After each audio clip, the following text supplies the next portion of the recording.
आप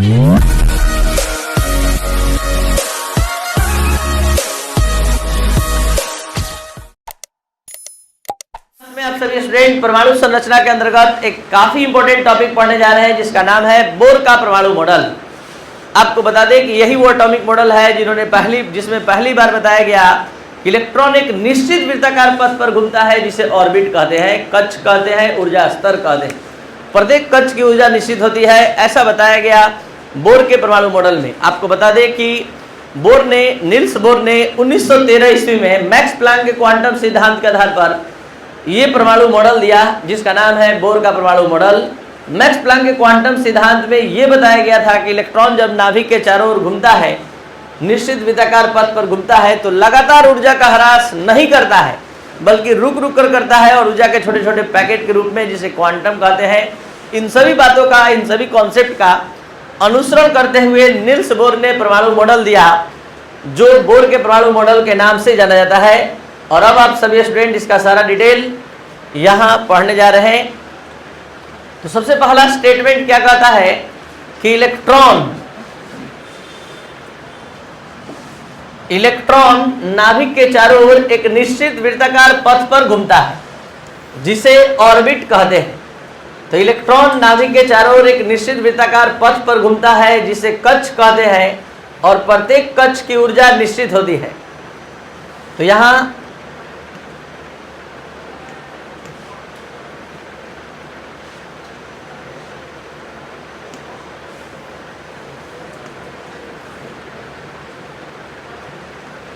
ये सभी जो आप देख रहे हैं वृत्ताकार पथ, यही सब ऑर्बिट है। इसको ऑर्बिट कहते हैं, कक्ष कहते हैं और प्रत्येक कक्ष की ऊर्जा निश्चित होती है।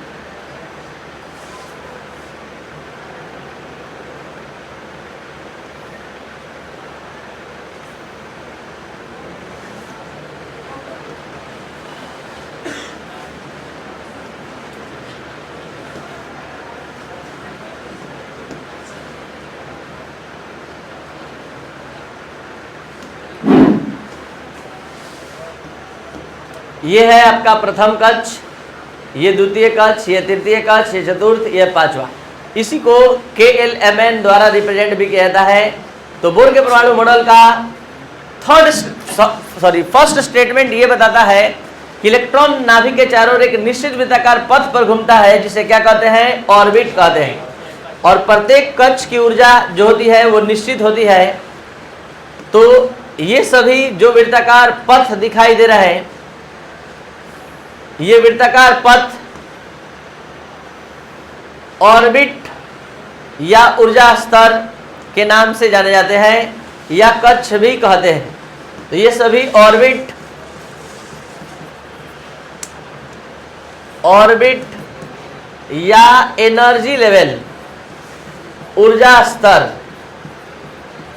या सेल एनर्जी लेवल, ऑर्बिट और कक्ष के नाम से जाना जाता है।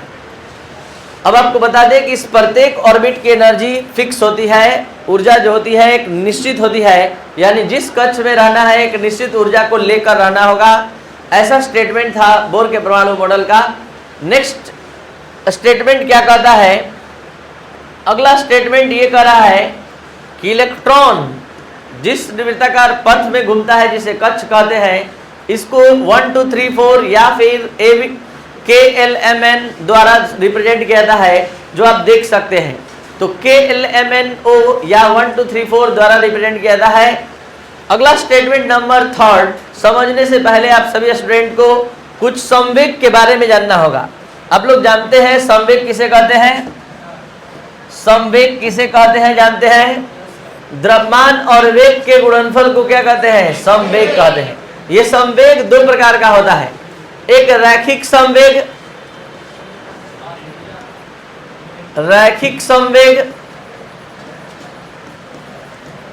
और एक कोणीय संवेग, एंगुलर मोमेंटम। तो दोनों संवेग के बारे में आज थोड़ा सा जानना होगा, तब आप आगे स्टेटमेंट नंबर थर्ड समझ सकते हैं। रैखिक संवेग क्या होता है? बोर्ड पर ध्यान बनाए रखिए, आपस में बात मत करिए, ध्यान दीजिए।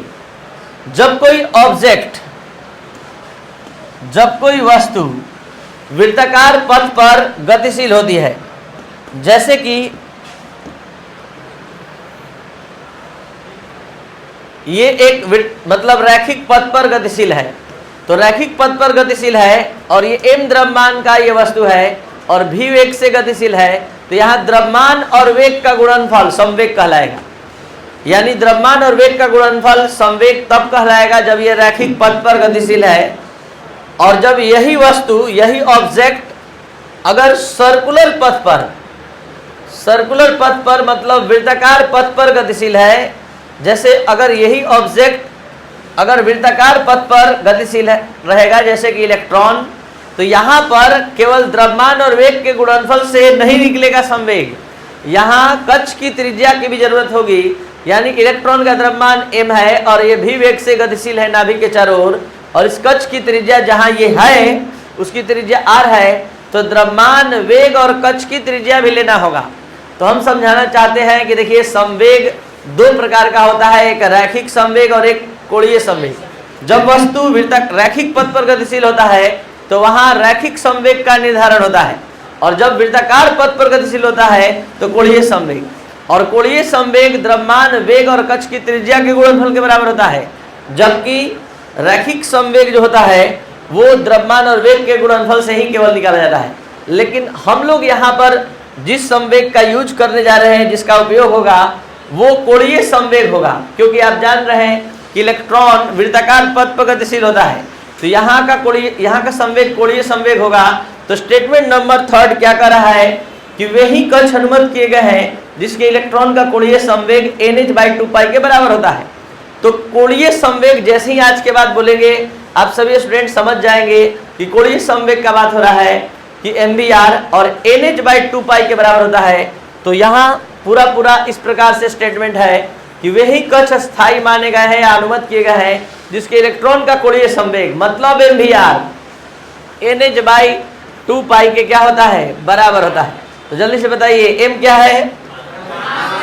इस इलेक्ट्रॉन का मास जो इस नाभिक के चारों ओर लगातार गतिशील है, तो ये इस इलेक्ट्रॉन का मास m है और ये भी वेग से गतिशील है। तो m क्या है? इलेक्ट्रॉन का द्रव्यमान। v क्या है? इलेक्ट्रॉन का वेग। r क्या है? कक्ष की त्रिज्या। जैसे आप देख सकते हैं अगर इलेक्ट्रॉन यहाँ है तो इस कक्ष की त्रिज्या का बात होगा, यहाँ है तो इस कक्ष की त्रिज्या, जिस कक्ष में होगा उस हिसाब से हम बात करेंगे। और पूरा mvr क्या है? इलेक्ट्रॉन का कोणीय संवेग है। पूरा क्या है? इलेक्ट्रॉन का कोणीय संवेग। और n क्या है? कक्ष की संख्या। कक्ष की संख्या का क्या मतलब है कि यहाँ इलेक्ट्रॉन है तो n बराबर 1, यहाँ है तो 2, यहाँ है तो कक्ष की संख्या को रिप्रेजेंट करता है n का मान। तो आपको ये पूरा बात समझ में आना चाहिए। h क्या है? नियतांक है, प्लांक का नियतांक, जिसका मान कितना होता है? 10⁻⁻34 जूल सेकेंड। और पाई तो आप समझते ही हैं 22 या 3 पॉइंट, तो ये पाई का वैल्यू। तो इस तरह से स्टेटमेंट नंबर 3 कंप्लीट हुआ, जिसमें आपने ये समझा कि वही कक्ष अस्थायी माने गए हैं जिसके इलेक्ट्रॉन का कोणीय संवेग nh/2π की क्या होता है? बराबर होता है।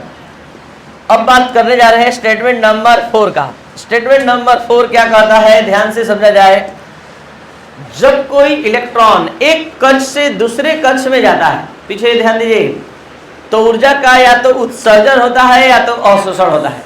तो इस बात को समझने के लिए आइए फिर से जरा ध्यान दीजिए। ये है सभी कक्ष और इन सभी कक्ष की ऊर्जा, प्रत्येक कक्ष की ऊर्जा आपने बताया कि नियत होती है, निश्चित होती है। तो मान लिए कि इसकी ऊर्जा 10 किलो जूल है, इसकी 20 किलो जूल है, इसका 30 किलो जूल है, इसका 40 और इसका 50। नियम यह है कि जिस कक्ष में इलेक्ट्रॉन को रहना है तो एक ऊर्जा का एक निश्चित मान लेकर रहना है। अगर यहाँ रहना है तो 20 किलो जूल ऊर्जा होनी चाहिए, 19 रहेगा तो नहीं होगा। अगर यहाँ पर रहना है तो इसको कहाँ कितना ऊर्जा लेकर रहना होगा? 50 किलो जूल।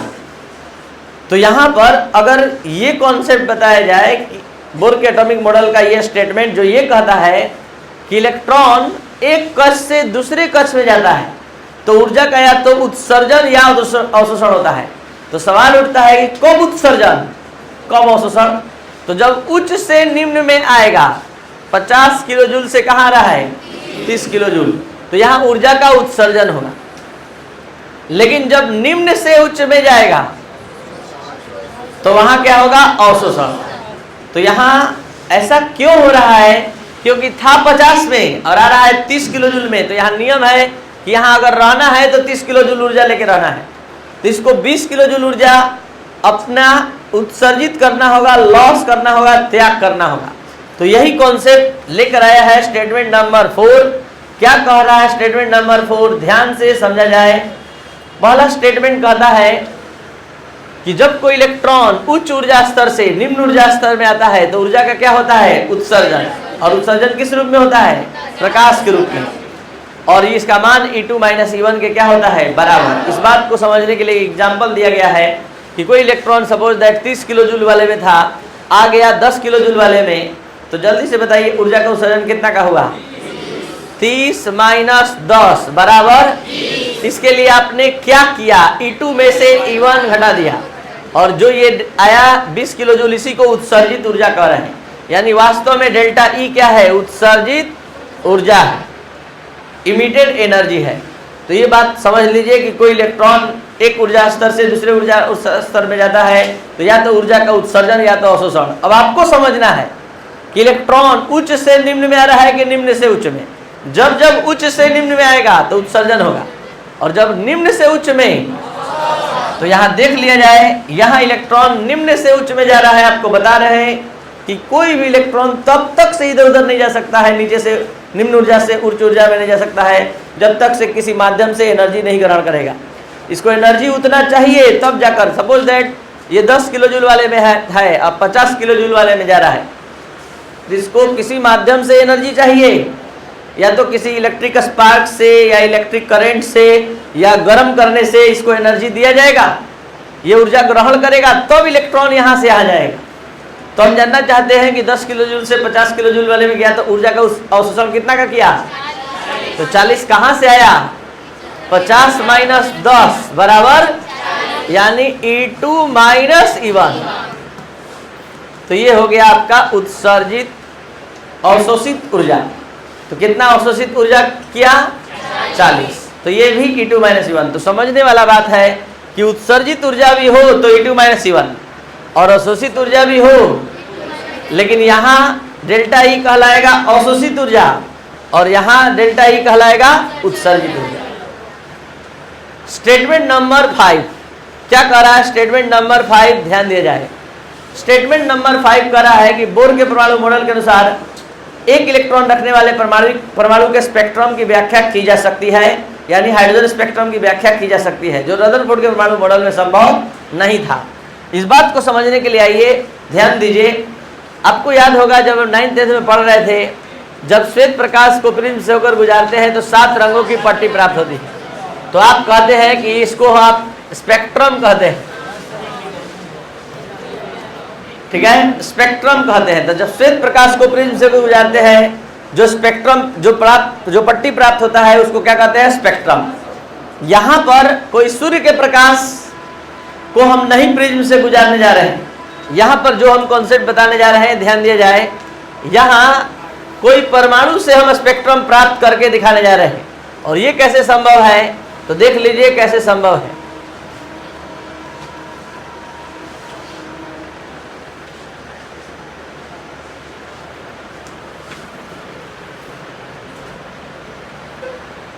यहाँ इलेक्ट्रॉन उच्च ऊर्जा स्तर में था और ये 50 किलो जूल वाले एनर्जी लेवल में था, और अब गिरकर ये 50 किलो जूल से 30 किलो जूल वाले में आना चाह रहा है। तो अभी तुरंत बताया है कि जब कोई इलेक्ट्रॉन उच्च ऊर्जा स्तर से निम्न ऊर्जा स्तर में आता है तो अपने ऊर्जा का उत्सर्जन प्रकाश के रूप में करता है, और जब इसी प्रकाश के सामने प्रिज्म रख दें तो एक स्पेक्ट्रम विकसित होता है। इसी स्पेक्ट्रम को हम लोग नाम दिए हैं केमिस्ट्री के दुनिया में परमाणविक स्पेक्ट्रम। यहाँ कोई सूर्य के प्रकाश को नहीं गुजारा गया है प्रिज्म से। यहाँ इलेक्ट्रॉन जब उच्च ऊर्जा से निम्न ऊर्जा स्तर में आता है तो ऊर्जा का उत्सर्जन प्रकाश के रूप में करता है। उस प्रकाश को जब प्रिज्म से गुजारते हैं तो एक स्पेक्ट्रम विकसित करता है। इसी स्पेक्ट्रम को हम कहते हैं क्या? परमाणविक स्पेक्ट्रम। समझ में आ रहा है बात? तो ये स्पेक्ट्रम का व्याख्या बोर का परमाणु मॉडल सफलतापूर्वक करता है। इससे पहले आए हुए सभी परमाणु मॉडल, कोई भी परमाणु मॉडल कोई भी एक्सप्लेन नहीं कर पाया कि ये स्पेक्ट्रम, परमाणुविक स्पेक्ट्रम होता क्या है, क्योंकि किसी को ज्ञान ही नहीं था कि कक्ष भी होता है, ऊर्जा स्तर भी होता है। पहली बार ऑर्बिट के बारे में नॉलेज किसने दिया? नील्स बोर ने। लास्ट स्टेटमेंट क्या कह रहा है कि बोर का परमाणु मॉडल परमाणु के स्थायित्व की व्याख्या करता है। ऐसा इसलिए क्योंकि बोर के परमाणु मॉडल में यह मान लिया गया है कि इलेक्ट्रॉन एक निश्चित वृत्ताकार पथ पर घूमता है, इसलिए बोर का परमाणु मॉडल परमाणु के स्थायित्व की व्याख्या करता है। ऐसा इसलिए क्योंकि बोर के परमाणु मॉडल में यह बात अपना लिया गया है कि इलेक्ट्रॉन नाभिक के चारों ओर घूमते हुए लगातार ऊर्जा का ह्रास नहीं करता है, बल्कि रुक रुक कर करता है। इन सभी कॉन्सेप्ट के आधार पर कहा जा सकता है कि बोर का परमाणु मॉडल परमाणु के स्थायित्व की व्याख्या करता है।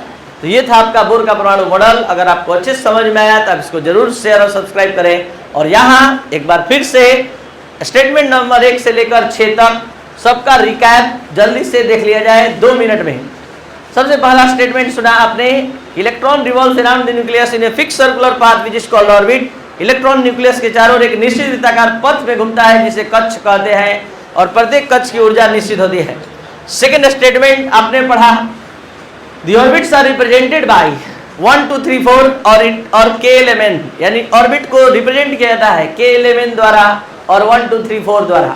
स्टेटमेंट नंबर 3 आपने देखा, only those orbits are permitted which angular momentum of electron is equal to nh/2π। वे ही कक्ष अस्थायी माने गए हैं जिसके इलेक्ट्रॉन का कोणीय संवेग nh/2π के बराबर होता है, यानी mvr बराबर nh/2π। स्टेटमेंट नंबर 4 ये बताया गया कि जब कोई इलेक्ट्रॉन उच्च ऊर्जा स्तर से निम्न ऊर्जा स्तर में या निम्न ऊर्जा स्तर से उच्च ऊर्जा स्तर में जाता है तो ऊर्जा का उत्सर्जन या अवशोषण होता है। यानी एक कक्ष से दूसरे कक्ष में जाता है तो ऊर्जा का उत्सर्जन या अवशोषण होता है। यानी when electron goes to one energy level to another energy level, the energy is emitted और एब्जॉर्ब। तो पहले केस में बताया गया कि जब उच्च से निम्न में आएगा तो ऊर्जा का क्या होगा? उत्सर्जन। और केस सेकंड बताया गया कि जब निम्न से उच्च में जाएगा तो ऊर्जा का अवशोषण। स्टेटमेंट नंबर 5 ये कहता है कि बोर का परमाणु मॉडल परमाणुविक स्पेक्ट्रम या हाइड्रोजन स्पेक्ट्रम की सफलतापूर्वक व्याख्या करता है। तो स्टेटमेंट नंबर 6 बोलता है कि बोर का परमाणु मॉडल परमाणु के स्थायित्व की व्याख्या करता है। तो इस तरह से आपका ये परमाणु मॉडल समाप्त हुआ। नेक्स्ट क्लास हम लेकर आ रहे हैं इसके प्रॉब्लम का, रेडियस ऑफ ऑर्बिट, कक्ष की त्रिज्या इलेक्ट्रॉन के वेग से संबंधित है। अगर आप इस चैनल पर नए हैं तो एक बार फिर से बोल रहे हैं, आप इसको शेयर और सब्सक्राइब करें और कंप्लीट वीडियो लेक्चर के लिए एक ऐप डाउनलोड करें, केमिस्ट्री का मतलब राजेश सर, और इसके लिए व्हाट्सएप मैसेज करें 9431434546 पर, जिससे आपको कंप्लीट इन्फॉर्मेशन मिल सके। Thank you.